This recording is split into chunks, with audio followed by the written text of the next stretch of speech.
What is happening in NJ Gaming Dude here, and the Gollum devs are actually shutting down. So Daedalic Entertainment have been known for publishing games, but they've never really been known for developing. And after their sort of, I think if I remember right, this Gollum was actually their first foray into developing in-house rather than just publishing the actual game itself.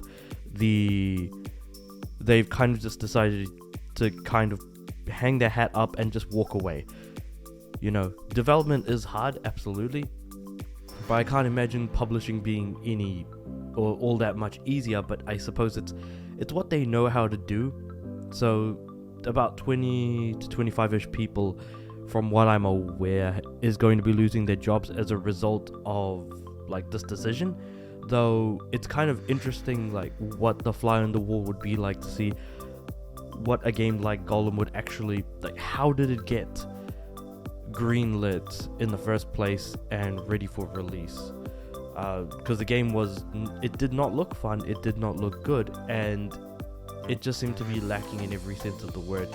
And at the same time, it's also one of the worst games that released this year, barring from that, say something like what's it called, Redfall was the other thing that I was thinking of. But even so, like, no one could say Redfall is anywhere near as bad as what Gollum turned out to be.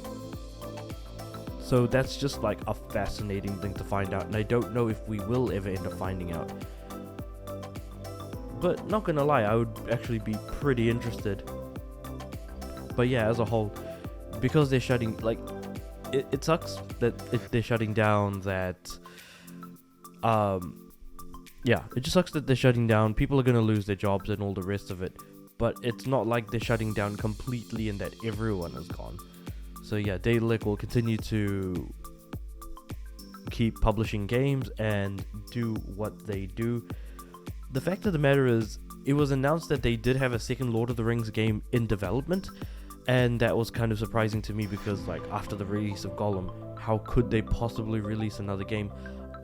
And the thing is that Gollum was also kind of in development hell, being a game that was first announced as like the first current generation game.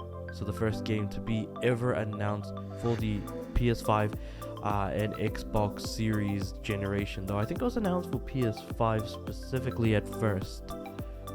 And so I suppose the announcement of it being, you know, on the PS5 would have been exciting enough had it not been for the fact that it was absolutely hot garbage of a game. Yeah, sure enough, it didn't look great, but I mean, who knows? Like, we didn't really know at the time, you know, what these, you know, next generation consoles were going to be capable of. At the same time, though, it was like announced during the PS5 announcement stream. Would have been about 2019. So it's been years. It's been years since announcement to release.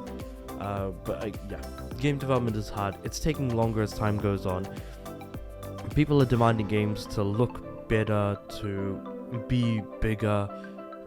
It's hard to tell whether or not it's actually us as the people who are playing the games want games to be bigger and longer, or whether or not it's that, I mean, yeah, because if we look at a game like The Order 1886 as a random example, the game was lambasted for being too short. But the thing is, the length probably was just fine, because I mean, yeah, 6 to 8 hours is something. I think The Order was like, what, 4 hours? If you speed run it, you could probably do it in like 3. So I suppose there, when you charge a full like $60, that's where you kind of start rubbing people the wrong way, essentially.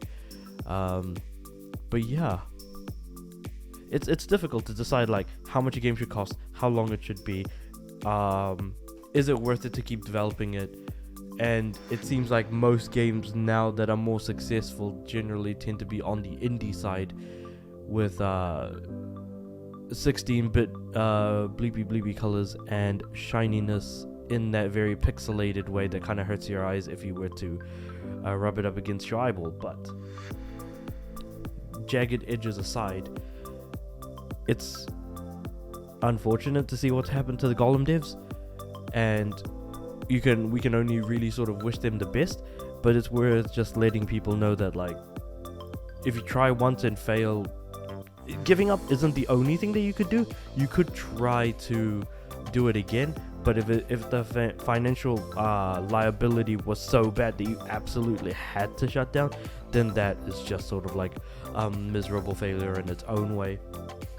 But I mean, that's kind of just what my thoughts are on the whole thing. Let me know what you guys think about Gollum, and just not just the game but also the development of it, like the fact that it took so long, and also the fact that the developers are shutting down. And with all that said and done, I'll see you guys next time.